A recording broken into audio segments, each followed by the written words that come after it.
Hi, everyone, and welcome. My name is Marvin Jenkins. Some of you might know me as Bunky. I'm the coordinator for the Women's Business Center for Maryland Capital Enterprises. I'm the coordinator for the Eastern Shore.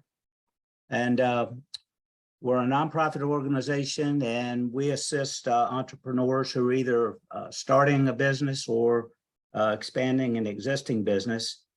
And we service the Eastern Shore of Maryland, Baltimore City, Baltimore County, and Anne Arundel County. And we offer a lot of educational programs like the one you're on today. We do a lot of workshops, counseling, consulting, help with business plans, a little bit of everything dealing with small businesses. So we welcome you, and I'll put our link in the website so that you'll be able to go online. And we have a lot of other webinars coming up that you might be interested in. And I'm not going to take up too much time. I'm going to introduce our presenter today, Jim Peterson. And he's the, let me get the title right here. He's the Vice President, Small Business Ambassador for M&T Bank. And with that, Jim, I'll turn it over to you so you can introduce yourself and get going. All right, good afternoon. Thank you, Marvin, or as we like to call him, Bunky. Bunky. Appreciate it. Always happy to be here. Thank you for everybody that's joining us today. So we got a lot of information I want to try to share with you today. It's called the Business Model Canvas. Again, there's a lot of information in here, and I'm going to try to get through it all in this 1 hour. But don't worry if you think you might have missed something, because we're going to share this with you. All you have to do is reach out to the Women's Business Center, and I'll make sure you get a copy of the presentation.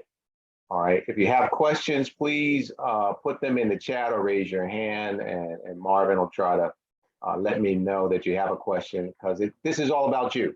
We want to answer your questions. Like I said, there's a lot of information here. But the reason why we do this, the reason why M&T Bank and myself partner with the Women's Business Center, is because we're trying to get you the information that you need.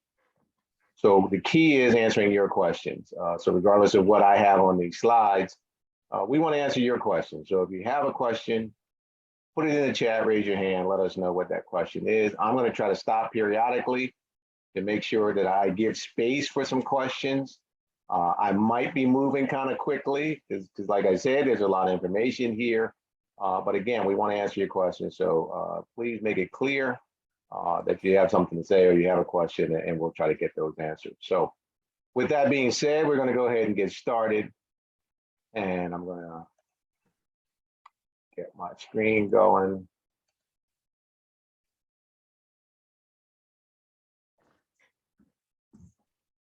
How are we looking, Bunky?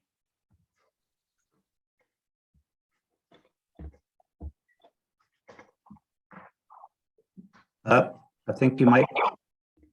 You're coming up now, I believe. Yep, there you go. All right, we're good? Looks good. All right, well, that's me. I'm the Small Business Ambassador for M&T Bank. My job is to help you with your business and anything that you need. So that's why I'm here. This is what I do. We're going to be talking about the Business Model Canvas today. Our agenda, introductions. We just did that. You know who Marvin is, or Bunky, you know who I am. So let's get to it. We're going to talk about business model, what a business model is. We're going to walk through the 9 sections of the Business Model Canvas. We're going to talk about business model examples. I'm going to give you a couple of brief examples. In my longer version, I have a bunch of them. We get into Microsoft's Business Model Canvas. We get into Twitter's Business Model Canvas. But for today, I'm going to show you just a couple of quick examples. So what is a business model? So a business model defines, move these out the way. Sorry about that. The business model, it defines how an enterprise delivers value to their customers and gets them to pay for that value and converts those payments into profits. Right? There are 4 basic business models. There's the manufacturer. Now, the manufacturer creates products from raw materials or assembles products from pre-made components.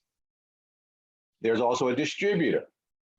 So if you're purchasing products from a manufacturer and you're reselling them, you're a distributor. That's what distributors do. There's a retailer. That means you're purchasing products from a distributor or a wholesaler, and then you're selling it to the public. And then there's a franchise. Franchises are packaged business models, right? That's somebody who has already figured out all the issues with setting up a business. They have processes and procedures, and now they're selling that package to somebody else. Banks and financial institutions, we love franchises because they're typically proven business models. So when you're looking to purchase a franchise, we love to do that deal as long as you have what you need in terms of collateral, et cetera. We love that because we know that these are proven franchises. Now, not just any old franchise. You have a list of approved franchises for the bank. And if you're buying one of those, it's going to make the process so much simpler. So here's your business model canvas, right? It's similar to a capability statement. How many of you are familiar with a capability statement?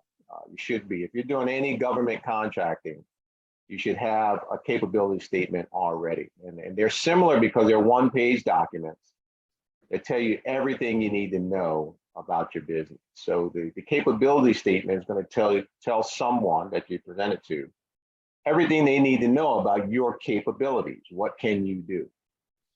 The business model canvas will tell someone everything that it takes to make your business what it is. And we're going to go through each one of these segments, and you'll understand when we get done how it does that. But it's not to be used in lieu of a business plan, but it gives, again, a one-page, rather than handing somebody a 40-page business plan, you can hand them this one business model canvas, and they can see exactly who your key partners are, who your customers are, how you're making your money, et cetera. So the first box is customer segment. We're going to start from the right-hand side because it all starts with the customer, right? And what's important is you need to know exactly who your customers are. You have to know what their persona is or how they show up in the world. And you want to know how would you describe different groups, right? You want to really identify your customer because that's going to save you a lot of time and money in the long run. You don't want to just be trying to market to everyone in the world, right? Because you can't be everything to everybody. So you really want to be specific. And you can't just say, well, my target audience is women. Right? That's not good enough. You want to be very specific. You want to have a target that's something like women between the ages of 24 and 35, who own their own homes, have at least 2 years of post-high school education, right? That's specific. That's who you're going to target. You're talking about students. You don't want to just say grad students or freshmen. You want to say something like undergrads who are studying life sciences and live on campus. Very targeted, because now that budget that you have for marketing, all you have to do is target those people because you know those are the people who are going to buy from you. Right. The example I use is you can take your money and you can put a billboard on I-95 and hope that somebody going up down the highway will see it. That's what you do when you don't know exactly who your target audience is. Right? Maybe you know that your target audience drives automobiles. Right? There's a whole lot of people who drive automobiles, and you've only narrowed it down to my target audience has drive cars. Right? So you can get a billboard on 95 and hope that you can track those people that are going to be your customers. Or you can identify them like the examples I just gave you, like women between the ages of 24 and 35 own their own home, they have 2 years post high school education. Then you can go to Facebook and say, look, these are the people I'm trying to target. And you can pay them to end up on their timeline. Right? You can pay somebody to end up in their email box. Not just throwing it out to everybody and hoping, but you can target your exact audience when you know who they are. All right, so that's customer segment. That's the first box. Then we have the second box is value proposition.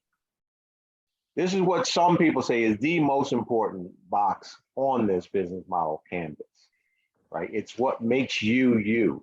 We call it the secret sauce in our 0 to 100 program, all right? And with your value proposition, you want to express what the problem is that your customer has, right?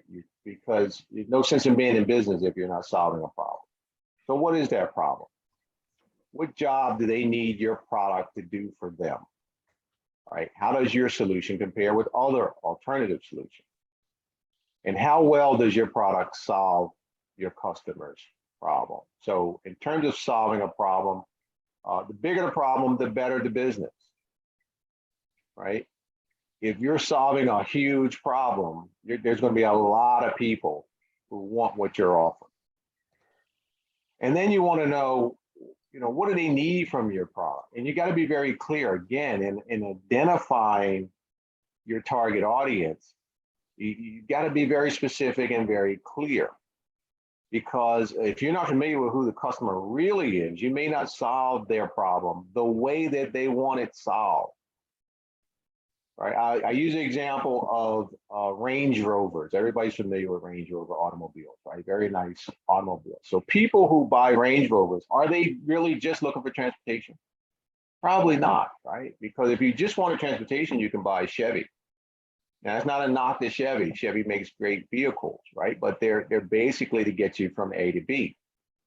And certainly people who buy Range Rovers aren't just trying to get from A to B, right? So if your customer said to you, I need transportation, and you offered them a Chevy, they're gonna say, no, I wasn't really, wasn't thinking about that kind of transportation. So you really, that's the point I'm trying to make. You really need to know them and what they're looking for, right?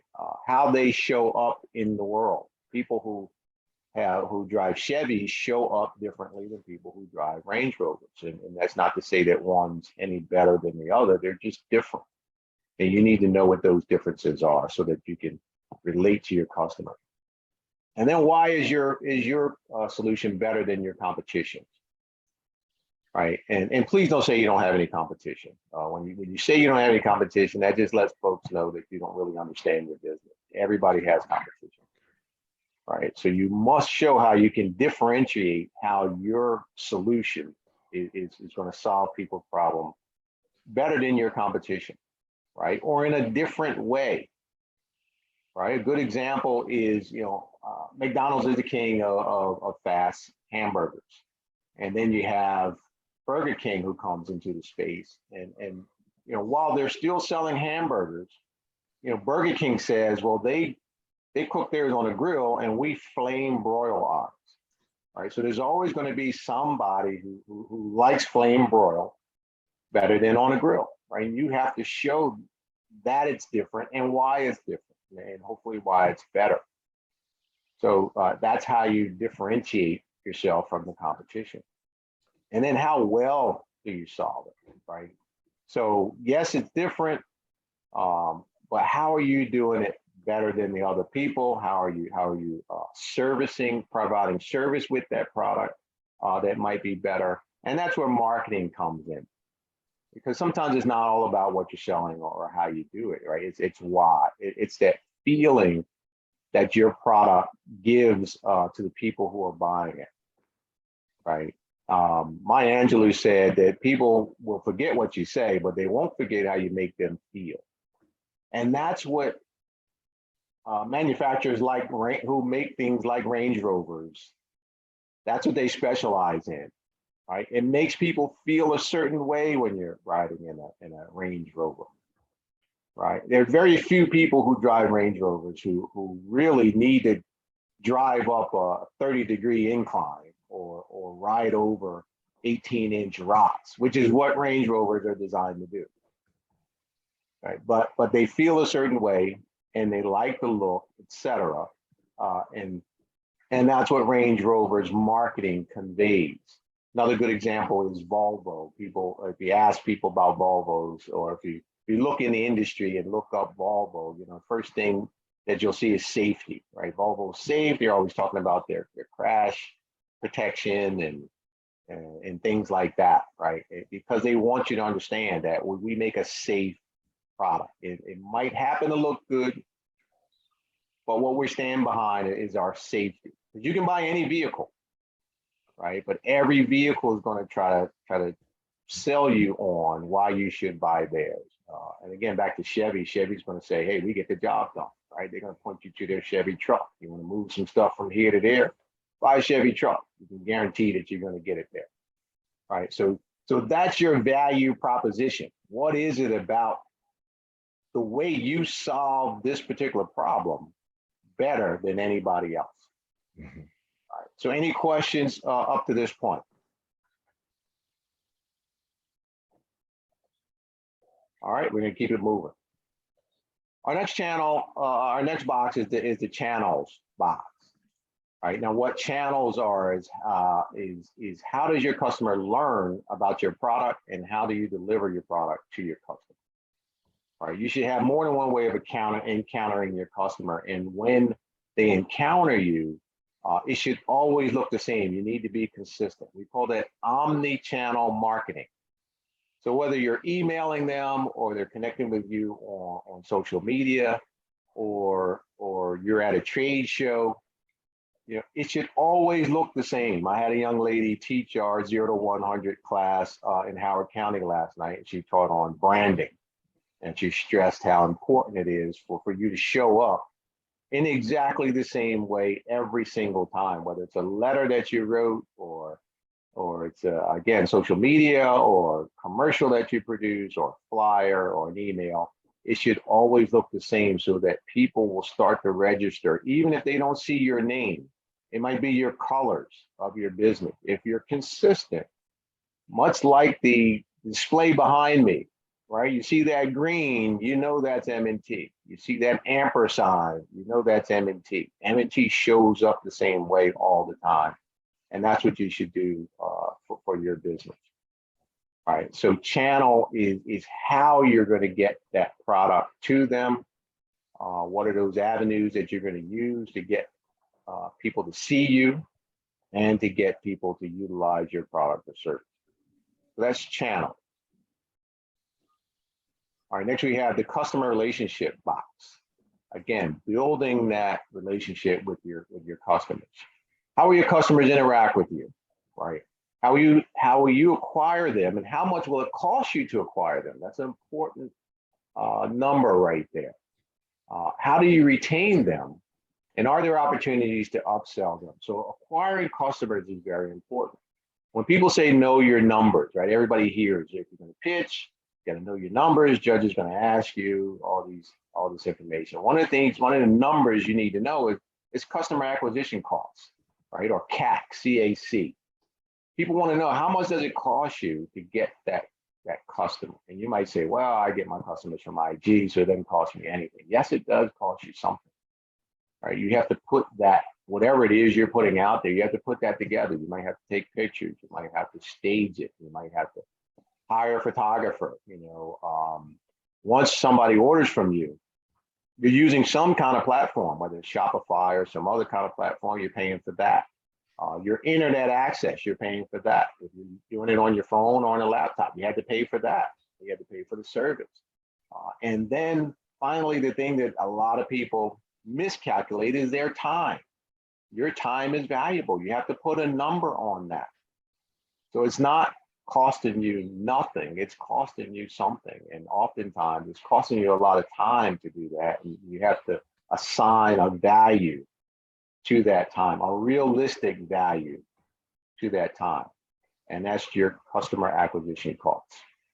You need to know all those things. And then how you're reaching your customers, and when you reach out, you want to take advantage of those opportunities to upsell them, right? One of those other numbers that we talk about is the value of your customer over a lifetime, right? The lifetime value of that customer. You don't want to sell to them just one time. You want to sell to them for the rest of their life, right? You want to influence them so much that they influence their kids and their friends, and they're all buying from you. And you want to try to put a value on that. That's another number that you should know, lifetime value. right? How often they're going to buy from you, and the way these are all projections. You have to estimate that. If they're buying something from you for $10 every month, you can estimate their value for that year and next year and however many more years you want to calculate that out. All right, that's one of the numbers you need to know. And then you have to start thinking about what else can you sell them. Right? You have this relationship, you're interacting with them. What else are you going to sell them? You know, if you're selling them one thing, what else might they also need? And that's customer relationships. That's that one box that you're going to fill in that box. You know, all those things about your customer and your relationship with them. That's going to help you do more business and better business with them. And then we have the key partners. Who are your key partners in your business, right? And key partners are the things that you can't do, right? What is it that you cannot do? Those things you need a partner for, right? Who are your suppliers?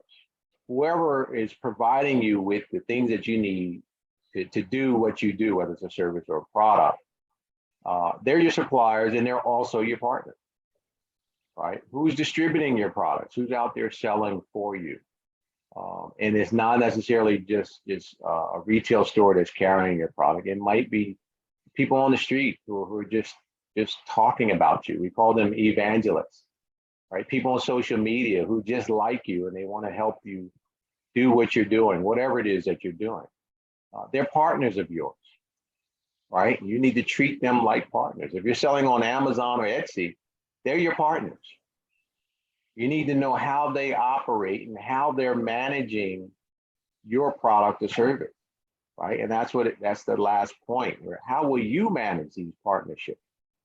Because they need to be managed. Again, I said earlier that you need to show up the same way across all platforms, whether it's Amazon or Etsy or you're at the farmer's market. You know, you should show up the same way. Your product should be represented the same way. Everybody, when they look at it, should know, hey, yeah, that's them, right? So in order to do that, you got to manage that. You have to keep an eye on what Amazon is doing, right? You have to keep an eye on what the folks at Etsy are doing, Shopify, places like that are representing your product. You have to make sure that they're doing it your way, right? So you have to keep an eye on them. You have to make sure that maybe they're not charging too much or too little, right? Too little could be could be a problem as well. They may have decided, oh, we've been holding on this for a long time. We're gonna cut this in half. All right, that's good for them, but that's not good for you. Because now everybody's gonna want that price. They can come to you and say, hey, well, Amazon is selling it for half. You can't have that. That's going to be a problem. But you want to show up the same way, and that's why franchises are so good, right? Because they're consistent. And you know what you're going to get, whether it's in Maryland or in Texas. It's going to be the same no matter what. But you got to keep an eye on those key partnerships.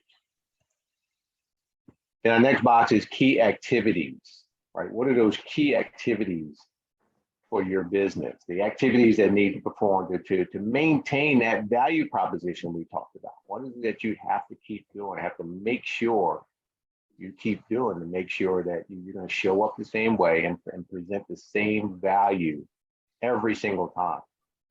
And how are you going to compete with your competition? And how are you producing your product or service, right? There's certain key activities that have to be done for you to keep producing your product your way and in the right way. So if you have a food truck, right, one of those key activities would be to keep your food truck running. So you want to set up a normal maintenance schedule, right? So whoever your mechanic is or the shop that you're taking your truck to, that's a key activity and a key partner. Because without them, you can't do what you do. You can't deliver your product if you don't have a working, running truck. So a key activity is your maintenance schedule. Now, you might not think about that, but you have to build that into your price, not just what that raw material is, that chicken or that beef that you're cooking to sell and whatever that goes into and how and your packaging. And, you might think about all that, But you also have to think about the cost of maintaining that truck, and that ought to be factored into your price. Right? All these key activities that have to be done in order for you to do what you do. Right? Those, coming in and turning on the lights in the morning, getting that coffee maker going. Right? That's a key activity.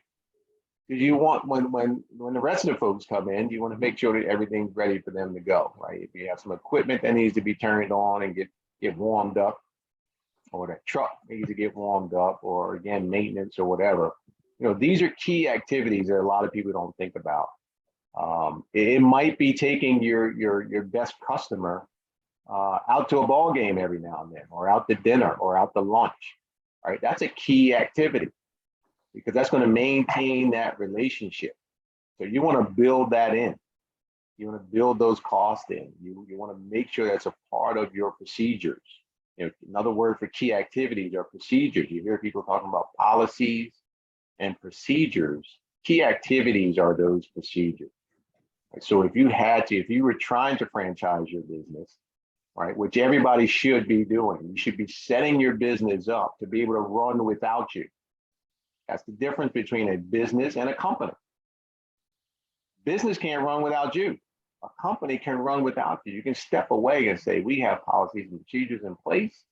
I can give this to anybody, and all they have to do is read those policies and procedures, and they can do the same thing that we were doing.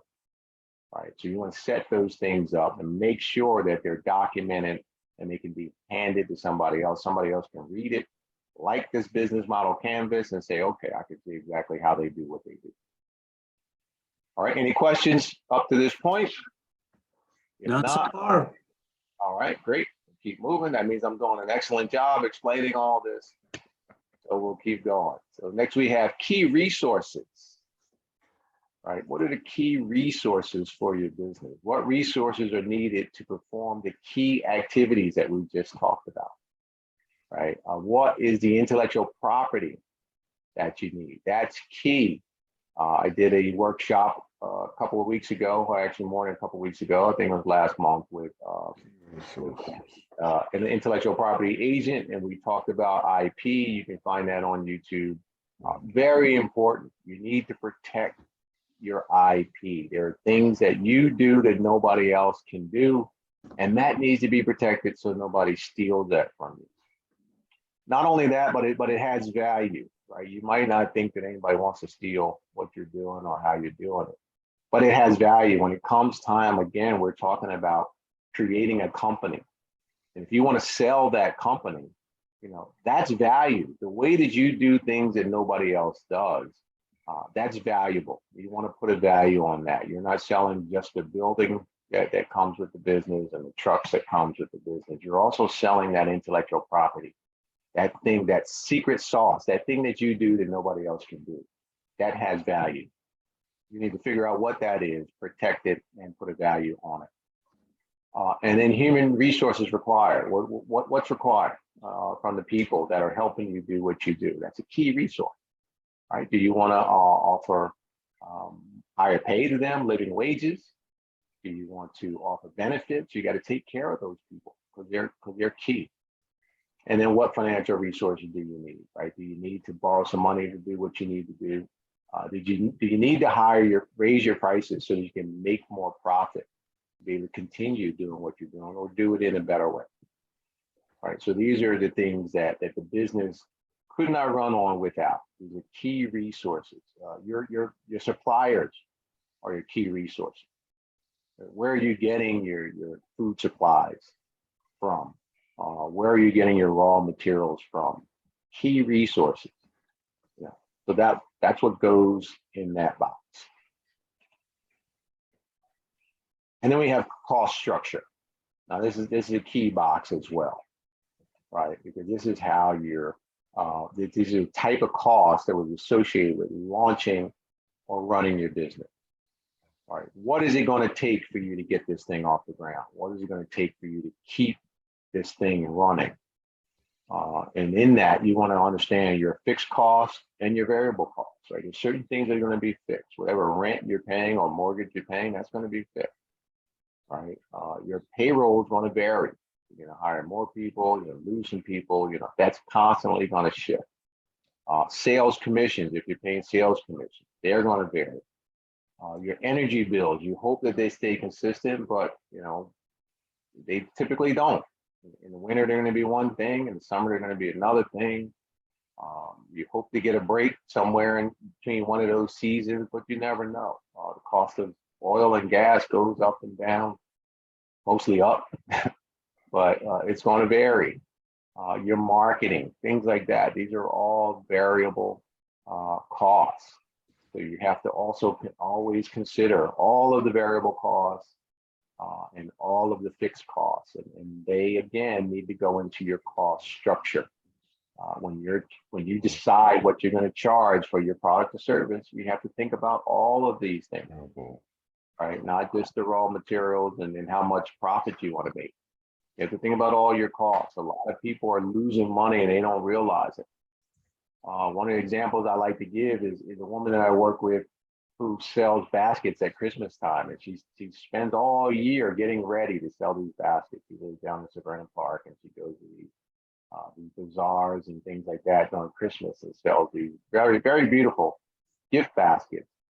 But when I talk to her and ask, and they're very reasonably priced, right?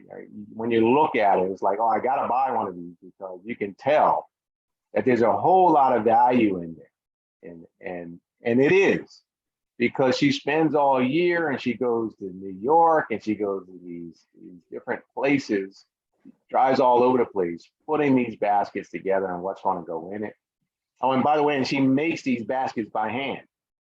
She went to a Caribbean country one time years ago and learned how to make these baskets. So she's making these baskets by hand. She's driving all over the place to get these items to put in this basket. And then she's selling them at Christmas time for $50 or $60. And she thinks she's making money. She's like, yeah, I made, $2,000. But when you calculate the amount of time she put into that, and what these items actually cost her, the item might have cost $3, but she drove to New Jersey to get it, right? So when you really calculate what's going into this basket, she's probably losing $100 in every basket that she sells. So you have to think about everything. You have to think about everything when putting together your cost structure, all of the actual costs. And it may take you some time to really, dig deep and figure out what all those costs are. So that's cost structure. And then we have your revenue streams, right? Where's your money coming from? How many sources of revenue will your company have? What are recurring revenues? I talked earlier about, this lifetime customer. Right? You don't want them to just buy from you once. You want them to continue buying from you. And what are the price points that are reasonable for your products? You want to know, again, you got to know your customer, and you got to know what they want, how they want it, and how much they can afford to pay. Right? And again, if you don't identify who they are exactly, you'll never know. If you're using the approach where you're putting a billboard on 95, you don't know who that customer is. Any one of those people driving up down 95 can reach out to you and say, hey, I like what you have to offer. And you say, all right, well, yeah, it's $100. And they're like, oh, wow, I ain't paying $100 for that. Right? Because you don't know them. If you knew them, you would know that they can't afford $100. Right? So you want to make sure you identify them, and you want to then extrapolate to figure out what is their lifetime value, customer lifetime value, CLV. Not only how much are they going to be able to buy from you right now, but how much are they going to buy over their lifetime, right? So in your revenue stream, you can calculate those things. And that's that box. Now here's an example. And I'm going to try to wrap up so that we have some time for some questions. Here's an example, Kelly's lemonade stand. Right now, this looks simple, but this is an awesome business model canvas right here. All right, just by looking at this is a one-pager. You can hand this to somebody, and they can see so much in this one page about this business. All right, so let's look at Kelly's value proposition. right? What's her value proposition? Cold, tasty lemonade on the go. That sounds so simple, but it says so much, right? She's not just selling lemonade. She could have put lemonade, right? What's her value proposition? Lemonade. If you're thirsty, you might want some lemonade. No, but her value proposition is cold, tasty, natural lemonade on the go. So that's a lot of information there. It's cold, right? So on a hot day, you want a cold drink. It's going to be cold. It's tasty. It tastes good. It's natural. It's not some process that she added water to. Right? It's a natural drink and it's on the go. She's going to put it in a cup. It's going to have a lid. It's going to have a straw. It's going to be wrapped in a napkin so it's not dripping all over your clothes. Right? So while it sounds simple, it says everything that needs to be said.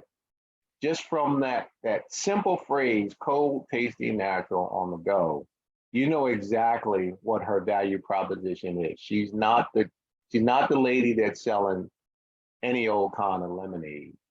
She's selling that cold, tasty, natural lemonade on the go. Going to keep you moving. That means you're not going to wait long when you come through the park. You can see from her business model canvas, she's selling this in the park.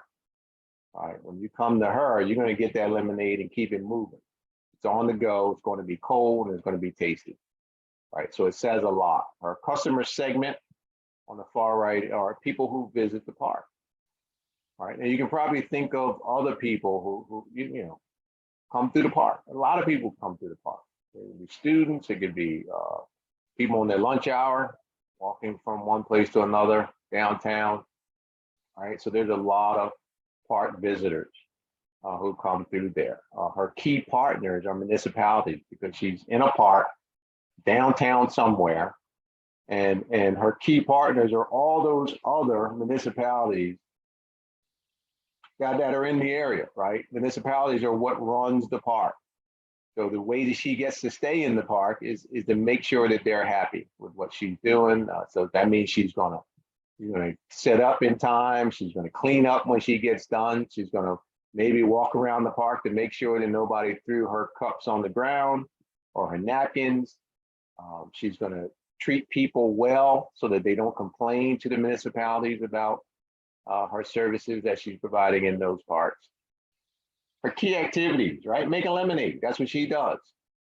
So she can't do what she does without making good lemonade, right? That good natural cold lemonade. Her marketing is key. How are people going to know she's in the park? How are people going to know what park she's in? How are people going to know what she's selling?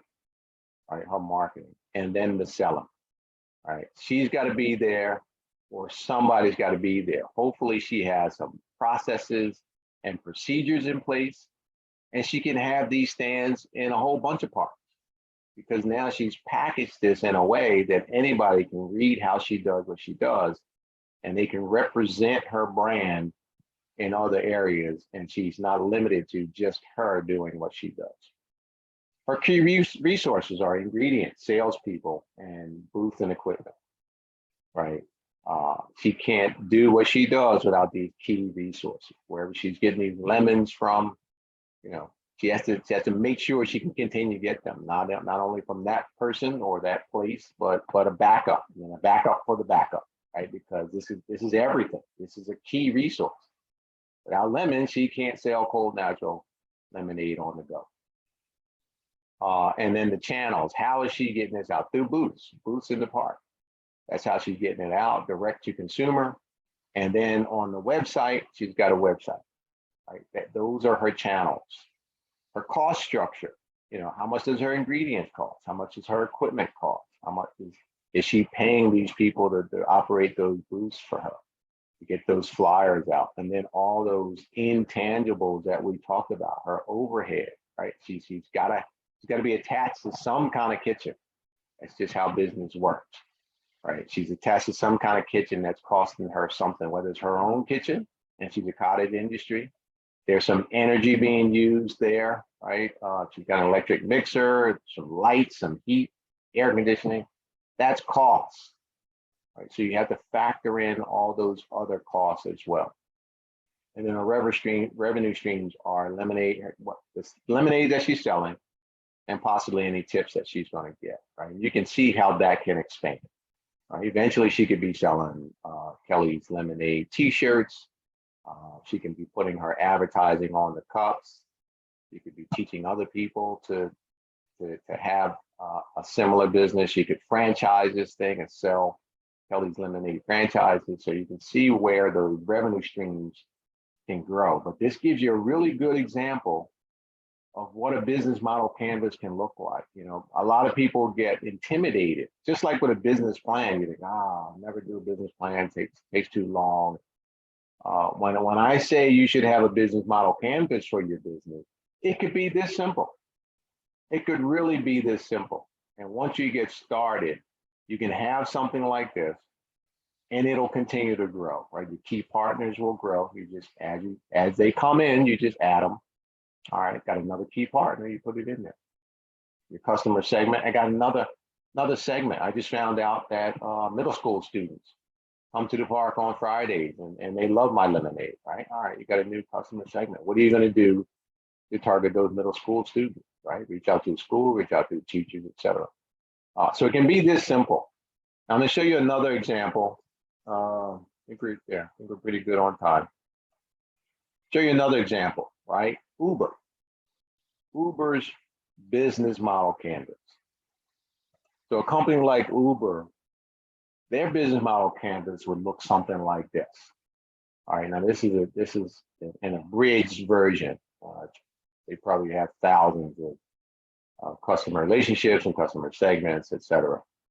But it would look something like this, right? Their key partners would be the drivers of their cars, actually your car, right? Who are partners.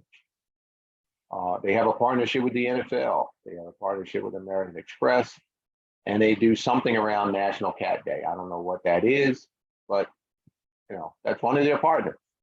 As well as I'm sure there's thousands, like I said, but this is an example of what their business model canvas would look like. Their key activities, right? What they spend the most of their time on is defending themselves from people who want to put them out of business. It costs them a lot of money. I don't know if you realize or if you know much about Uber, but they haven't been profitable yet.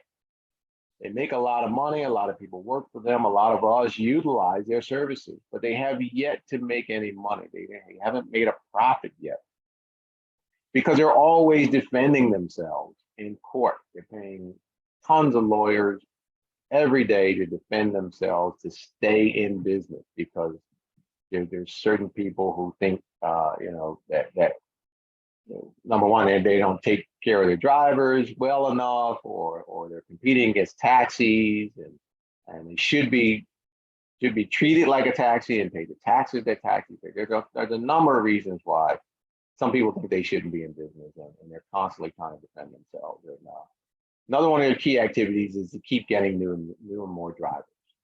Right? Because while they have a ton of drivers now, there's always people who are saying, all right, I don't want to do this anymore. And they need more drivers. So the more drivers they have will allow them to stay in business and do what they do. Key resources, software development, right? It's an app. You got to stay ahead of those issues that apps tend to have over time. Right? You got to keep making it better, making it more convenient, making it easier. And they do that. From what I understand, they're pretty good at that. Their operations staff, again, those people who keep the lights on, keep the wheels turning, got to take care of those people. Community staff, people out in the community, those evangelists that I was telling you about, right? It could be the drivers, it could be people who just like what they do, what they stand for, and their value proposition. Again, the most important box here is probably the value proposition. Right? Because they're giving us exclusive transportation at an affordable price. That's their value proposition. And you can't beat that. You know, the reason why they're everywhere is because people love that. All right. It's reasonable. It's not cheap, but it's reasonable. But most of all is number two. It's convenient. You can just pull it up on your phone and get a ride just like that. All right. It's convenient, it's on demand, and you know somebody's going to show up. because you're not depending on just one. You can see 3 or 4 drivers in the area, and you know that one might get here in 3 minutes, the other one might get here in 6 minutes. One might have a big car, one might have a smaller car. You know, you have options, and you know you're going to get a ride. So, and you can avoid other issues, other options of transportation that might not be as friendly or affordable or convenient. And then building customer relationships, their revenue streams, of course, the money that they make, but it's also, you know, they have the option of changing their prices whatever they want. If they know that there's an event going on in your area, that price is going to go up. Certain times of day, that price is going to go up. That price varies from minute to minute sometimes. All right, so they can vary their revenue streams, and they also, again, with those partnerships that they have, they make money off of those as well. And then they sell all kinds of merch at Uber. So there are other ways of them making money. But again, this is a basic business model canvas example that your business could look like and fit into, and it can expand as time goes on. But that's pretty much your business model canvas. And that's what we have. So in summary, we talked about what a business model is, right? How do you make money, and how do you present that value to your customers? The business model canvas, which is basically a one-pager on how you do that, how you implement your business model. There's 9 boxes there, and we walk through all 9 boxes. And I gave you some examples. So I hope that you learned something today about business model canvas. If you'd like a copy of this presentation, you can reach out to the Women's Business Center. They'll be happy to share this with you. And now we're going to open up for questions. Any questions about anything that you heard? Yeah, Jim, you had a couple in the chat. One of them says, can you provide some examples on how to protect your IP, and would a lawyer be involved in this process or not? Yes and yes. So you want to get an attorney involved, or at least an IP agent, right? You want somebody who's familiar with how these things work. So it depends on what you're trying to protect, because you know there's different ways of protecting IP. There's copyright, there's trademarks, and then there's patents. So if you're trying to protect something that's written, or a slogan, you know, that's going to be a copyright or a trademark, right? If you have a product or a process, that's a patent. You want to protect it that way. And again, I'm not an agent or an attorney, so I'm giving you my experience and my own opinion. All right, I'm not pretending to be an expert in this or an attorney. Right, so please don't misconstrue this. I can point you in the right direction. I can connect you with some folks who are experts in this, and who are attorneys, and who are patent agents. Again, you can go on YouTube and look up the workshop that I did with Tariq Najula last month. I can send it to you if you reach out to me, or if you reach out to the Women's Business Center. We can make sure that you get it. But you want to be careful, because one of the things that Tariq stressed when we were doing this workshop is that you want to make sure that what you're protecting is $1 billion idea. Patents aren't cheap. All right, I'm going to say that again. Patents are not cheap. So if you just have an everyday ordinary kind of business, or an everyday ordinary kind of idea, you may not want a patent. First of all, patents aren't foolproof. Right? There's certain ways to get around patents. It has to be 10% different generally, and you can get around it. And depending on what it is, will determine what that 10% is. Also, people knock off people's ideas all the time. And can you afford to go after them? So after you spent $20,000, $30,000 on a patent, now somebody knocks it off. Can you spend another $20,000, $30,000 suing them? Right, to make yourself whole, to get the money back that you think you lost, because you have to prove that there's loss, right? The law is designed to make you whole, so you have to show that first of all you lost something, and what was that, and how was it caused by them stealing your idea or copying your idea, right? So these things are expensive, and there's certain ways to mitigate those issues, right? Number one way is not to worry about it. do what you do, make as much money as you can, and protect yourself. The law is 90% of the law is possession, right? The fact that you're doing it, that you documented that you're doing it and how you're doing it, that's 90% right there, right? You can easily prove. Look, I've been doing this since 2018, and you can look at my social media. You can look at the customers that I have. I can show that I've been doing that this is me. So you're halfway there. And I hope that answered your question. But if you need to be connected with a professional in that space, I can certainly do that. Yeah, there was one other question, and this was when you were showing the examples at the end. It says, based on this business model, what category would best help me determine my niche? Is it in the customer segment or in the value proposition? Value proposition. Your niche or your secret sauce is all in the value proposition. All right, so if you know who your customers are, you have to express to them and everybody else what's different about you, or how you're approaching that problem or solving that problem than everybody else, the way everybody else is solving it, right? Again, if you use the example of transportation, somebody says, I need to get from A to B. Chevy's going to say, well, you come to us, we'll get you a car that won't cost you much, and it gets you from A to B. But Range Rover is going to say, hey, I'll not only get you from A to B, but you're going to look good getting there, right? And you're going to sit up higher than everybody else. You're going to be looking down on everybody else. And if there happens to be a 30-degree incline, you can get up and over that too, right? So I would say value proposition.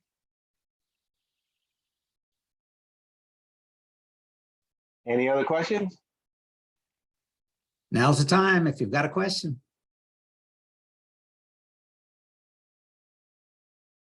All right, I like to throw, if we got a couple more minutes, I like to do tests. I think Donna and Marvin know that I like to throw a test out there. And what I like to know from folks on the call is, what did you learn today that you didn't know before you got here? Is there anything out of all those slides that I ran through and all those examples that I gave you that you didn't know before you showed up today? Anything? Just come off mic or put it in the chat. Let me know that you learned something new today.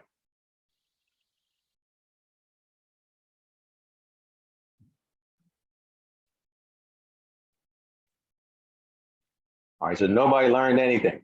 Is that what I'm hearing? Nothing. Everybody knew everything that I said already. Are they going in the chat? Nothing in the chat. We're putting it in the chat. Give us a second.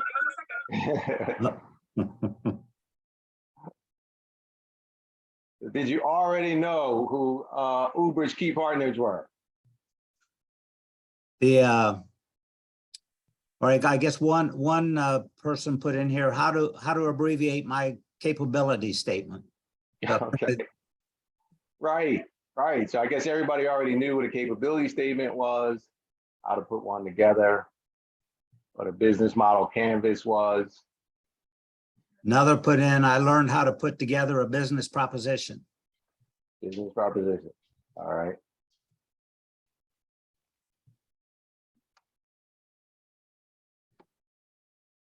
All right. Well, I hope it was helpful. Whether you guys learned anything or not, maybe you can't express it or put it in the chat. But I hope this was helpful. It'll be recorded and it'll be on the Women's Business Center's YouTube page, I believe, right, Donna? Yes. Yeah, will.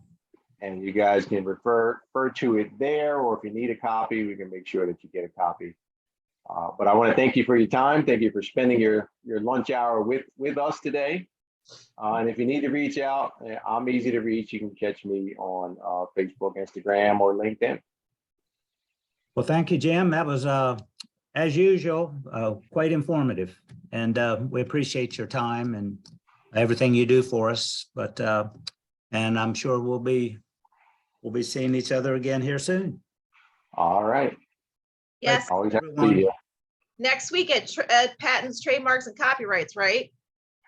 That's correct. The 18th, All at right. 11 a.m. Yep, Sounds good. There was somebody with a question, right? So that's where you want to be. that was be a good one. All right, well, thanks again, everybody, and thank you, Jim, and we'll see everybody next time. All right. Thank you. Bye.